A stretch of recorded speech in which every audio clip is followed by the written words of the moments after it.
नमस्कार दोस्तों, मैं हूं आपके साथ प्रकाश और आप देख रहे हैं डेली का डिजिटल प्लेटफॉर्म और हमारी खास पेशकश वैश्वी।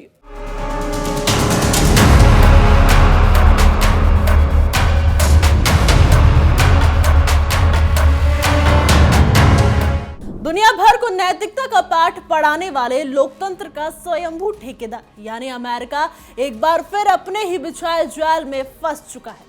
जब बात खुद की अर्थव्यवस्था पर आती है तो वॉशिंगटन के उसूल वैसे ही बदल जाते हैं जैसे रेगिस्तान में गिरगिट अपना रंग बदलता है। कल तक जो रूस दुनिया के लिए विलन था और जिस पर प्रतिबंधों का चाबुक चलाने की धमकियां दी जा रही थी, आज उसी रूस के सामने सुपर पावर ने घुटने टेक दिए। यह महज एक नीतिगत फैसला नहीं है बल्कि दुनिया की सबसे बड़ी अर्थव्यवस्था की उस लाचारी का प्रदर्शन है जो अपनी ही जनता को महंगी गैस की मार से बचाने के लिए किसी भी हद तक गिर सकता है। वैश्विक राजनीति के अखाड़े में डोनाल्ड ट्रंप का प्रशासन जिस तरह से आया राम गया राम वाली नीति अपना रहा है, उसने पूरी दुनिया को हैरत में डाल दिया है। महज 48 घंटों के भीतर नो कंसेशन यानी कि कोई रियायत नहीं के दावे से जनरल लाइसेंस जारी करने तक का सफर यह बताता है कि अमेरिका के शब्द पत्थर की लकीर नहीं बल्कि पानी के बुलबुले हैं। रूस यूक्रेन युद्ध और ईरान के साथ बढ़ते टकराव के बीच अमेरिका ने यह मान लिया है कि वो रूस के कच्चे तेल के बिना एक कदम भी आगे नहीं बढ़ा सकता। यह पूरी कहानी एक ऐसी महाशक्ति की है जो दुनिया को डराती तो है लेकिन खुद अंदर से खोखली हो चुकी है। अमेरिका के इस पर्दे के पीछे वाले खेल ने यह साफ कर दिया है कि उसकी दुश्मनी और दोस्ती दोनों ही सिर्फ डॉलर के इर्द गिर्द घूमती है। एक तरफ यूक्रेन को हथियारों की सप्लाई करके रूस को बर्बाद करने का नाटक और दूसरी तरफ चुपके से उसी रूसी तेल को बाजार में आने का रास्ता देना, ये दोहरापन ही आज की अमेरिका विदेश नीति की पहचान बन चुका है। भारत जैसे उभरते देशों को अमेरिका पहले आंखें दिखाता है, आज वही अपनी साख बचाने के लिए उन देशों के हितों की आड़ में रूसी तेल से प्रतिबंध हटाने को मजबूर हो चुका है। यह वैश्विक शक्ति संतुलन में आए उस बड़े बदलाव का संकेत है जहां दादागिरी अब काम नहीं आ रही। अमेरिका के ट्रेजरी विभाग ने जिस 30 दिनों की अस्थायी छूट का झुंझुना दुनिया के हाथों में थमाया है, वह असल में उसकी अपनी डूबती नैया को बचाने की कोशिश है। अगर रूसी तेल बाजार से गायब हो जाता है तो अमेरिका के पेट्रोल पंपों पर आग लग जाती और ट्रंप की कुर्सी हिलने लगती। इसलिए नैतिकता को कूड़ेदान में डालकर रूसी वॉर मशीन को फंड न देने की अपने ही कस्में तोड़ते हुए चाचा सैम ने एक बार फिर साबित कर दिया है कि उनका कोई ईमान नहीं है। ये जनरल लाइसेंस सिर्फ एक कागज का टुकड़ा नहीं बल्कि अमेरिका के उस अहंकार की हार का प्रमाण है जो समझाता है कि वो पूरी दुनिया की सप्लाई चेन को अपनी उंगलियों पर नचा सकता है। अमेरिका ट्रेजरी सचिव स्कॉट बेसेंट का 15 अप्रैल का बयान अब इतिहास के सबसे बड़े झूठों में गिना जाएगा और उन्होंने बड़े गर्व के साथ कहा है कि रूस और ईरान के लिए अब कोई रियायत नहीं होगी। लेकिन 48 घंटे भी नहीं बीते लेकिन प्रशासन को अपनी ही बात वापस लेनी पड़ गई। 17 अप्रैल से 16 मई तक की ये 30 दिनों की छूट असल में उन जहाजों को रास्ता देने के लिए है जो पहले ही रूसी बंदरगाहों से निकल चुके हैं। अमेरिका को डर था कि अगर ये जहाज बीच समंदर में फंस गए तो वैश्विक बाजार में हड़कंप मच जाएगा। ये यूटर्न दिखाता है कि वॉशिंगटन की प्लानिंग कितनी कच्ची है और वो जमीनी हकीकत से कितना कोसों दूर है। इस पूरे घटनाक्रम में अमेरिका का पश्चाताप साफ दिखाई दे रहा है। जहां उसने रूसी तेल के लिए दरवाजे थोड़े खुले ही रखे थे, वहीं ईरान के प्रति उसकी नफरत बरकरार है। ईरान से ऊर्जा खरीद की छूट पूरी तरह खत्म कर दी गई है जो ये दर्शाता है कि अमेरिका अपनी सहूलियत के हिसाब से दुश्मन चुनता है। रूस का तेल उसे इसलिए चाहिए क्योंकि उसकी रिफाइनरी और वैश्विक कीमतें उस पर टिकी हुई हैं, लेकिन ईरान को वो पूरी तरह कुचलना चाहता है। ये पिक एंड चूज वाली नीति वैश्विक अस्थिरता को और बढ़ावा दे रही है जहां एक ही अपराध के लिए दो अलग अलग सजाएं तय की गई है। इसी मुद्दे पर देखिए हमारे सहयोगी आशीष पांडे की खास रिपोर्ट। एक बार फिर से कोशिश करते हैं और अगले हफ्ते जो है वो वार्ता हो सकती है, इसकी संभावना जो है वो जताई जा रही है। इसी में ये सवाल उठ रहा है कि क्या सोमवार को बात बनेगी या फिर एक बार फिर से आग भड़कती हुई नजर आएगी। इन सब के बीच यहां पर समझना क्या जरूरी है वो समझिए। लेबनान को लेकर तस्वीर जो देखने को मिली थी। लेबनान में सीज फायर लागू होने के बाद ईरान ने स्ट्रेट ऑफ हॉर्मुज खोल दिया है, यह बड़ी वजह मानी जा रही है। आपको याद हो, हम लगातार आपको कह रहे थे कि जो इजराइल है वो लेबनान पर हमलावर है, क्योंकि हिजबुल्लाह का डर है, हिजबुल्लाह को खत्म करने का काम किया जा रहा है, और इस वजह से सीज फायर वाली बात जो है वो बन नहीं रही है। सीज फायर से लेबनान को बाहर रखने की बातें निकलकर सामने आई, जिस पर ईरान ने आंख दिखाई थी अमेरिका को। अमेरिका ने कहा था कि नहीं भाई, हम तो इजराइल के साथ खड़े। और फिर 10 दिन का सीज फायर जब किया गया, उसमें भी डोनाल्ड ट्रंप निकलकर सामने आए और उन्होंने कहा कि 34 साल बाद हमने सीज फायर करवा दिया है, और क्रेडिट लेते हुए नजर आए। उसका क्या असर हुआ? उसका असर हुआ कि स्ट्रेट ऑफ हॉर्मुज फिलहाल के लिए ईरान ने खोल दिया है, जिस पर ट्रंप यह दावा कर रहे हैं कि उसने हमेशा के लिए खोल दिया है, जिसको दरकिनार कर दिया। उनके दावों को ईरान ने दरकिनार कर दिया। हालांकि यह सिर्फ सीज फायर अवधि तक के लिए है और अमेरिका की नाकेबंदी लगातार जारी है। वह ईरान ने साफ कर दिया है कि हॉर्मुज का खुलना सीज फायर से जुड़ा है। आदरणीय डोनाल्ड ट्रंप साहब, एक बार फिर से दोहरा रहा हूं कि हॉर्मुज का खुलना सीज फायर से जुड़ा है। ईरान इस चीज को साफ कर चुका है। ईरान बार बार साफ कर रहा है कि हॉर्मुज का खुलना सीज फायर से जुड़ा है, यानी जैसे ही हालात बदले, ये अहम समुद्री रास्ता फिर से बंद भी हो सकता है। जिसको आप डिनाई कर रहे थे, जिसको लेकर आप सवाल उठा रहे थे, जिसको लेकर आप भ्रम फैला रहे थे और कह रहे थे कि हमेशा के लिए स्ट्रेट ऑफ हॉर्मुज खोल दिया गया, लेकिन ऐसा कुछ भी नहीं है। कि मैं नहीं कह रहा हूं, ये ईरान की तरफ से दावा किया जा रहा है, ईरान की तरफ से कहा जा रहा है, और यही वजह है कि दुनिया इस स्ट्रेट ऑफ हॉर्मुज को लेकर पूरी तरह से सुकून में नहीं है। ना हंसते बन रहा है, ना रोते बन रहा है, बल्कि ये जो स्थिति आई है एक रणनीतिक विराम के तौर पर देखी जा रही है, और समझौता ना होने पर युद्ध की संभावना अभी भी दर्शकों बनी हुई है। दोहरी रणनीति क्या कह रही है वो समझिए। दोहरी रणनीति सवाल उठा रही है कि शांति की बात होगी या युद्ध नीति है। स्ट्रेट ऑफ हॉर्मुज तो जरूर खुल गया है। 49 दिन बाद जहाजों की आवाजाही जो है वो शुरू हो रही है, तस्वीरें देखने को मिली है। हालांकि जिन संख्या में आवाजाही शुरू होनी चाहिए थी, वो संख्या बेहद कम है, क्योंकि नाकेबंदी वाला काम जो प्रेसिडेंट ट्रंप ने किया हुआ है। स्ट्रेट ऑफ हॉर्मुज को लेकर ईरान ने ऐलान किया है कि जब तक सीज फायर रहेगा तब तक स्ट्रेट ऑफ हॉर्मुज खुला रहेगा। अमेरिका की तरफ से इसकी टेंशन न लेकर दूसरी टेंशन है, नाकेबंदी जारी की गई। तो क्या यह सिर्फ और सिर्फ स्थायी शांति है या युद्ध का अगला अध्याय लिखा जा रहा है?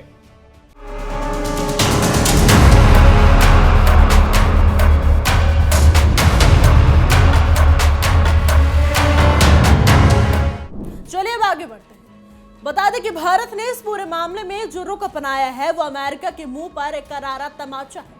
भारत के विदेश मंत्रालय ने साफ कह दिया है कि हमारी ऊर्जा नीति हमारे 140 करोड़ लोगों की जरूरतों से तय होगी, न कि किसी पश्चिमी देश के आदेश से। रिलायंस और इंडियन ऑयल जैसी कंपनियों ने जिस तरह से रूस के साथ अपनी डील को होल्ड पर रखा है, इस छूट के बाद उन्हें नई संजीवनी मिली। भारत ने लगभग 30 मिलियन बैरल तेल का जो ऑर्डर दिया है, वो ये साबित करता है कि नई दिल्ली अब वॉशिंगटन के दबाव में नहीं आने वाला है। अमेरिका को भी समझ आ गया है कि अगर वो भारत जैसे बड़े बाजार को नाराज करेगा तो उसका नुकसान ही होना तय है। डोनाल्ड ट्रंप भले ही दुनिया के सामने खुद को स्ट्रॉन्ग मैन दिखाते हो, लेकिन असल में वो अमेरिकी शेयर बाजार और गैस की कीमतों के गुलाम है। मिडल ईस्ट में ईरान के साथ चल रहे संघर्ष ने पहले ही कच्चे तेल की कीमतों को आसमान पर पहुंचा दिया है। अगर रूस का तेल भी सप्लाई से बाहर हो जाता है तो कच्चे तेल की कीमत $150 प्रति बैरल को पार कर जाती है। अमेरिका जानता है, जो पहले से ही महंगाई से त्रस्त है, ट्रंप की सड़कों पर घसीट लेगा। इसलिए अपनी राजनीतिक साख बचाने के लिए उन्होंने रूस के खून से सने तेल यानी कि रूस के तेल को मंजूरी देने को ही बेहतर समझा। व्हाइट हाउस के इस फैसले ने अमेरिका के भीतर ही एक नई जंग छेड़ दी है। डेमोक्रेटिक सेनेटर रिचर्ड ब्लूमेंटल जैसे नेता अब ट्रंप को घेर रहे हैं और पूछ रही है कि क्या ये वही वॉर मशीन नहीं है जिसे रोकने का वादा ट्रंप ने किया था। सेनेटर का आरोप है कि अमेरिका एक तरफ यूक्रेन को मदद दे रहा है तो दूसरी तरफ रूस की जेब भर रहा है। यह अंतर विरोधी अमेरिकी राजनीति के उस संकट को दर्शाता है जहां राष्ट्रपति और संसद एक दूसरे के खिलाफ खड़े हैं। ग्रेगरी मीक्स और विलियम किटिंग जैसे सांसदों द्वारा लाया गया विधेयक इस बात का सबूत है कि ट्रंप का यह फैसला उनके लिए गले की फांस बन सकता है। आपको क्या लगता है, अमेरिका ने फैसला खुद ले लिया है? बिल्कुल नहीं। यह एशियाई देशों खासकर भारत और चीन की बढ़ती मांग और कूटनीतिक दबाव का नतीजा है। भारत के अंतर्राष्ट्रीय मंचों पर यह स्पष्ट कर दिया है कि ऊर्जा सुरक्षा एक संप्रभु अधिकार है। अमेरिका को डर था कि अगर उसने इन देशों को रूसी तेल खरीदने से रोका तो ये देश डॉलर को छोड़कर अपनी मुद्राओं में व्यापार करना शुरू कर देंगे, यानी कि डी-डॉलराइजेशन, जो अमेरिकी वर्चस्व के लिए सबसे बड़ा खतरा है। इसलिए अपनी मुद्रा की ताकत बचाए रखने के लिए उसे रूस को ये छोटी सी छूट देनी पड़ी। ये 30 दिनों की छूट किसी बड़े समाधान की शुरुआत नहीं बल्कि एक बैंडेज यानी कि पट्टी है जिसे गहरे घाव पर लगाया गया है। 16 मई के बाद क्या होगा, इसका जवाब किसी के पास नहीं। अमेरिका ने जहाजों की लैंडिंग के लिए 17 अप्रैल की समय सीमा तय की है, जिसका मतलब है कि वो धीरे धीरे सप्लाई को कम करना चाहता है। लेकिन क्या वैश्विक बाजार रूस के बिना चल पाएगा? हकीकत यह है कि रूस की तेल और गैस सप्लाई इतनी विशाल है कि उसका कोई विकल्प रातों रात तैयार नहीं हो सकता। अमेरिका सिर्फ समय खरीदने की कोशिश कर रहा है, समाधान निकालने की नहीं। इस फैसले ने अमेरिका के उन दावों की हवा निकाल दी है कि वो मानव अधिकारों और अंतर्राष्ट्रीय कानूनों का रक्षक है। जब यूक्रेन में तबाही मच रही थी तब अमेरिका का रूसी तेल की खरीद को सुचारू बनाना उसकी नैतिक हार है। दुनिया देख रही है कि अमेरिका के प्रतिबंध सिर्फ कमजोर देशों के लिए होते हैं। जब अपनी बारी आती है तो वो सारे नियम कायदे ताक पर रख देता है। इस यूटर्न ने नाटो के सहयोगियों के बीच भी अविश्वास का बीज बो दिया है, जो खुद कड़े प्रतिबंधों के कारण ऊर्जा संकट का सामना कर रही है। तेल बाजार सिर्फ मांग और आपूर्ति पर नहीं बल्कि डर और उम्मीद पर चलता है। अमेरिका के इस फैसले से बाजार में एक पल के लिए शांति तो आई है, लेकिन निवेशकों को पता चल गया है कि वॉशिंगटन के पास कोई दीर्घकालिक योजना है ही नहीं। कीमतों में जो स्थिरता दिख रही है वो कृत्रिम है। कंपनियां अब अमेरिका पर भरोसा करने के बजाय वैकल्पिक रास्ता तलाश रही। रूस ने भी अपने सप्लाई का रुख पूर्व की ओर मोड़ दिया है, जिससे अमेरिका का आर्थिक नियंत्रण धीरे धीरे खत्म हो रहा है। रिचर्ड ब्लूमेंटन का यह तर्क काफी हद तक सही भी है। इस छूट से मिलने वाला पैसा सीधे पुतिन के युद्ध फंड में जा रहा है। विडंबना देखिए कि वही पैसा यूक्रेन में तबाही मचा रहा है और अमेरिका उसी तबाही को रोकने के लिए अरबों डॉलर का पैकेज यूक्रेन को दे रहा है। ये तो क्या ऐसा दुष्चक्र है जिसे अमेरिका ने खुद बनाया है। वो एक हाथ से आग बुझाने का नाटक कर रहा है और दूसरे हाथ से पेट्रोल छिड़क रहा है। ये कूटनीति नहीं बल्कि शुद्ध अवसरवाद है। अमेरिका खुद को दुनिया का ग्लोबल पुलिसमैन समझता है, लेकिन इस ताजा फैसले ने साबित कर दिया है कि उसकी लाठी अब खोखली हो चुकी है। जब अमेरिका ने 2 दिन पहले रूसी तेल पर छूट देने से मना किया था तब वो दुनिया को अपनी धौंस दिखा रहा था, लेकिन जैसे ही उसे एहसास हुआ कि तेल की कीमतों में लगी आग उसके अपने व्हाइट हाउस तक पहुंच सकती है, उसने तुरंत घुटने टेक दिए। ये कूटनीति नहीं बल्कि एक डरपोक सत्ता का वो चेहरा है जो अपनी जनता के गुस्से से बचने के लिए अपनी ही बनाई नीतियों का गला घोट देता है। जिस देश ने पूरी दुनिया को रूस से व्यापार न करने की धमकी दी थी, आज वही देश गुपचुप तरीके से जनरल लाइसेंस बांट रहा है। यह अमेरिका का अपने ही पैर पर कुल्हाड़ी मारना है, क्योंकि अब कोई भी देश उसके प्रतिबंधों वाली धमकियों को गंभीरता से नहीं लेगा। वॉशिंगटन की विश्वसनीयता अब उस कागज के टुकड़े जैसी हो गई है जिसे वो खुद ही फाड़ कर फेंक देता है। इस पूरे ड्रामे के पीछे का सबसे बड़ा कड़वा सच पेट्रो डॉलर का रक्षा करना है। ट्रंप प्रशासन को इस बात का अच्छी तरह से इल्म है कि अगर उसने भारत और चीन जैसे बड़े तेल खरीदारों को रूस से व्यापार करने के लिए पूरी तरह रोका तो ये देश डॉलर का रास्ता छोड़कर अपनी स्थानीय मुद्राओं में व्यापार की गति तेज कर देगा। अगर वैश्विक तेल बाजार से डॉलर का वर्चस्व खत्म हुआ तो अमेरिका की आधी ताकत रातों रात भाप बनकर उड़ जाएगी। इसलिए खुद को महान दिखाने का ढोंग करने वाले अमेरिका अंदर ही अंदर इस बात से कांप रहा है कि कहीं दुनिया उसकी आर्थिक गुलामी से आजाद न हो जाए। ये 30 दिन की छूट असल में रूस के लिए नहीं बल्कि खुद अमेरिका डॉलर को बचाने के लिए दी गई एक लाइफ सपोर्ट है।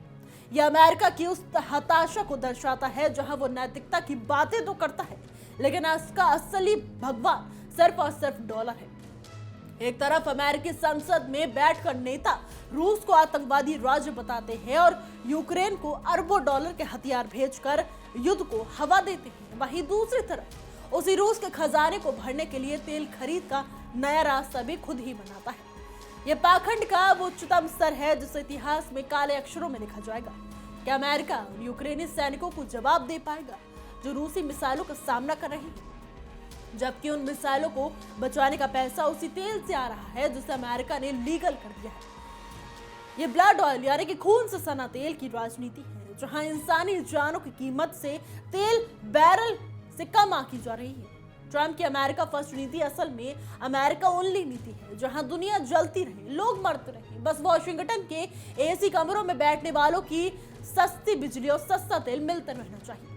आज के दौर में भारत ने अमेरिका को उसकी असली औकात दिखा दी। जब भारत ने रूस से कच्चा तेल खरीदना शुरू किया तो अमेरिका ने प्रतिबंधों का डर दिखाया, लोकतंत्र और मूल्यों की दुहाई दी, लेकिन नई दिल्ली ने दो टूक कहा कि हमारी प्राथमिकता हमारे अपने लोग हैं। आज उसी भारत की अडिग ऊर्जा नीति के सामने सुपर पावर को झुकना पड़ा। ये छूट मिलना भारत के उस कूटनीतिक कौशल की जीत है जिसने अमेरिका को ये सोचने पर मजबूर कर दिया कि वो भारत के बिना वैश्विक बाजार को संतुलन नहीं कर सकता।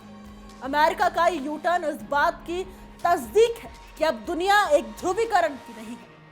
अब वॉशिंगटन से कोई आदेश नहीं चलता बल्कि नई दिल्ली जैसे शक्ति केंद्रों से निकलने वाली आवाज को सुनना वॉशिंगटन की मजबूरी बन गया है। यह नया भारत है जो न डरता है न झुकता है और जिसने अमेरिका को यह सिखा दिया है कि तेल के इस खेल में अब चालें हमारे हिसाब से चली जाएंगी। अंत में अमेरिका का यह नया जनरल लाइसेंस उसकी शक्ति का नहीं बल्कि उसकी विवशता का प्रतीक है। ये इस बात का सबूत है कि 21वीं सदी में अब जो भी देश हो, चाहे वो कितना भी शक्तिशाली क्यों ना हो, एक तरफा प्रतिबंधों के जरिए दुनिया को नहीं चला जा सकता। तेल की राजनीति से ट्रंप प्रशासन को आईना दिखा दिया है। भारत जैसे देश अपनी शर्तों पर व्यापार कर रहे हैं और अमेरिका को मजबूरन उनके फैसलों पर मुहर लगानी पड़ रही है। ये 30 दिनों की राहत खत्म होने के बाद दुनिया एक नए संघर्ष की ओर बढ़ सकती है, लेकिन एक बात तय है, महाशक्ति का मुखौटा अब उतर चुका है। 16 मई की तारीख अब वैश्विक अर्थव्यवस्था के लिए बड़ा डेडलाइन बन गई है। क्या अमेरिका फिर से झुककर छूट बढ़ाएगा और अपने हट धर्मिता पर वापस लौटेगा? इसका जवाब जो भी हो, लेकिन दुनिया को इस समझ जा गया है कि अमेरिका की धमकियों की एक्सपायरी डेट अब बहुत करीब है। तेल के इस खेल में रूस ने भले ही पैसे कमाए हो, लेकिन असली जीत उन देशों की हुई है जिन्होंने पश्चिमी दबाव के आगे झुकने से इनकार कर दिया है। वॉशिंगटन को अभी स्वीकार कर लेना चाहिए कि वह अब दुनिया को अकेला बॉस नहीं रहा और उसकी अस्थायी छूट की राजनीति उसके पतन की ही एक कहानी है। फिलहाल के लिए हमारी रिपोर्ट में बस इतना ही। देश और दुनिया की तमाम खबरों के लिए देखते रहिए इंडिया डेली का डिजिटल प्लेटफॉर्म और हमारी खास पेशकश विश्व युद्ध। देखिए इंडिया डेली 24/7 अब आपकी स्मार्ट टीवी पर। इंडिया डेली मौजूद है सभी डिजिटल प्लेटफॉर्म पर लाइव और लगातार। इंडिया डेली 24/7 हर दिन राष्ट्र को समर्पित।